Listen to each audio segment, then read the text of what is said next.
गास के प्रमेय के फर्स्ट अनुप्रयोग दिया हुआ है। एक समान आवेशित गोली कवच के कारण विद्युत क्षेत्र की तीव्रता ज्ञात कीजिए और इसका स्थिति दे दिया है जब आर का मान है वो कैपिटल आर से बड़ा हो जब स्मॉल आर का मान कैपिटल आर के मान के बराबर हो। और जब स्मॉल आर का मान है वो कैपिटल आर के मान से छोटा हो। तो तीनों स्थिति में हम लोग यहाँ विद्युत क्षेत्र की तीव्रता देखने वाले हैं। तो क्या क्या दिया हुआ है उसको समझते हैं। सबसे पहले दिया है एक समान आवेशित गोली कवच। तो एक समान आवेशित गोली कवच सबसे पहले बनाते हैं। तो मान लेता हूँ ये मेरे पास एक गोला दिया हुआ है। तो गोले के बीच वाले भाग को बोलते हैं केंद्र है और केंद्र से जो बाह्यतम पृष्ठ की जो दूरी रहता है उसको बोलते हैं हमारा त्रिज्या है और त्रिज्या को हम लोग हमेशा कैपिटल आर से प्रदर्शित करते हैं। साथ में ये बोला है एक समान आवेशित गोली कवच। तो एक समान ये आवेशित होना चाहिए। आवेश दे देते हैं इसको। तो जब भी एक गोले को आवेश दिया जाता है तो आवेश उसके पृष्ठ पर ही वितरित होता है और समान रूप से वितरित होता है ये।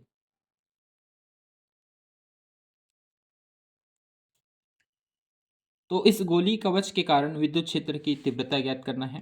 तो इस कवच का भी मान लेता हूँ कवच से इस केंद्र की जो दूरी है वो मान लेता हूँ स्मॉल आर है और यहीं पर एक बिंदु रख लेते हैं हम लोग। एक बिंदु क्या है, पी है। तो इस डायग्राम से यहाँ पर थ्योरी में लिखे भी हैं। जैसे डायग्राम में दिया हुआ है आर त्रिज्या है। तो यहाँ माने थे हम लोग माना आर त्रिज्या का कोई गोलीय चालक है। तो आर त्रिज्या का कोई गोलीय चालक है जो प्लस क्यों आवेश से आवेशित है। तो इसको प्लस क्यों आवेश दिए थे तो आवेश केवल इसके पृष्ठ पर ही वितरित हुआ था। इसके निम्न तीन स्थितियों में विद्युत क्षेत्र की तीव्रता ज्ञात किया जा सकता है जिसमें पहला स्थिति दिया हुआ है जब स्मॉल आर का मान है कैपिटल आर के मान से बड़ा हो। मतलब क्या है ध्यान से समझते हैं इस डायग्राम से। जब स्मॉल आर का मान है इस कैपिटल आर के मान से बड़ा हो, अर्थात जब हमारा बिंदु है वो बाह्य जो कवच बना हुआ है वहाँ स्थित हो, तो इसी स्थिति पर इस आर का मान है इस वाले आर के मान से छोटा होगा या कैपिटल आर का मान है स्मॉल आर के मान से बड़ा होगा।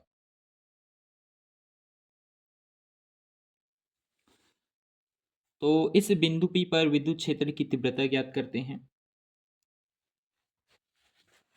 तो इसको लिखते हैं आर त्रिज्या की गोली कवच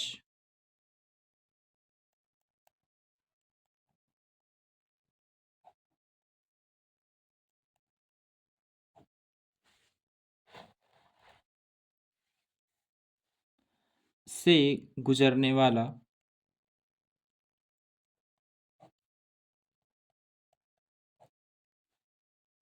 विद्युत फ्लक्स।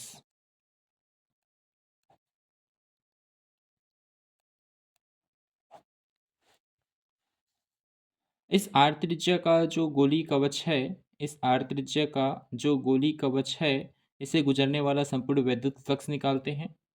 तो विद्युत फ्लक्स का जो फार्मूला बनता है वो होता है फाई ई बराबर ई इंटू डी एस बनता है।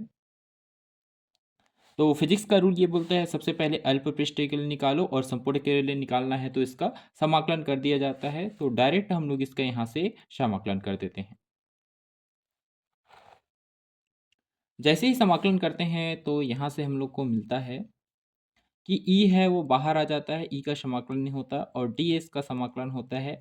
और डी एस क्या है तो डी एस है वो पृष्ठ का क्षेत्रफल है। तो ये हमारे पास एक पृष्ठ रखा हुआ है। तो ये गोले का पृष्ठ है और इस गोले का पृष्ठीय जो क्षेत्रफल होता है वो होता है 4 पाई आर का स्क्वायर। तो लिख देते हैं यहाँ गोले के संपूर्ण पृष्ठीय क्षेत्रफल बराबर 4 पाई आर का स्क्वायर। तो वैल्यू रख देते हैं इसका तो ई इंटू डी एस का वैल्यू मिल जाएगा। डी एस का वैल्यू क्या है? 4 पाई आर का स्क्वायर। इसको देते हैं इक्वेशन नंबर फर्स्ट। गाउस के प्रमेय से जानते हैं हम लोग, गाउस के प्रमेय से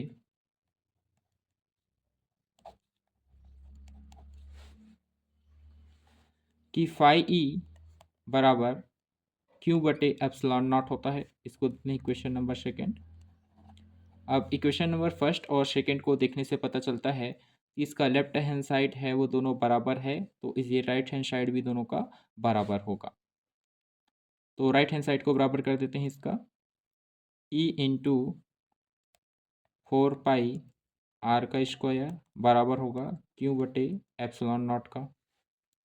विद्युत क्षेत्र की तीव्रता का मान निकालना है यहाँ से। तो विद्युत क्षेत्र की तीव्रता ई का मान निकालना है, तो ई बराबर यहाँ पर 4 पाई आर के स्क्वायर को इधर ट्रांसफ़र करते हैं। तो जैसे ही ट्रांसफ़र करते हैं तो वो बटा में जाता है, तो ये हो जाएगा क्यू बटे एप्सिलॉन नॉट 4 पाई आर का स्क्वायर। इसको जमा के लिख देते हैं। तो ये नियतांक होता है और नियतांक को सबसे पहले लिखा जाता है। तो 4 पाई एप्सिलॉन नॉट एक नियतांक होता है, तो इसको नियतांक लिख देते हैं सबसे पहले 4 पाई एप्सिलॉन नॉट। और क्यू और आर का स्क्वायर है तो क्यू बटे आर का स्क्वायर। ये हमारे पास ई का वैल्यू निकल के आ गया है पहली स्थिति के लिए। अब सेकेंड स्थिति के लिए देखेंगे। तो सेकेंड स्थिति हम लोग के पास था कि जब आर का मान है वो कैपिटल आर के मान से बराबर हो। तो ध्यान देना, यहाँ पर ई बराबर आया हुआ है 1/4 पाई एप्सिलॉन नॉट क्यू बटे आर का स्क्वायर आया है।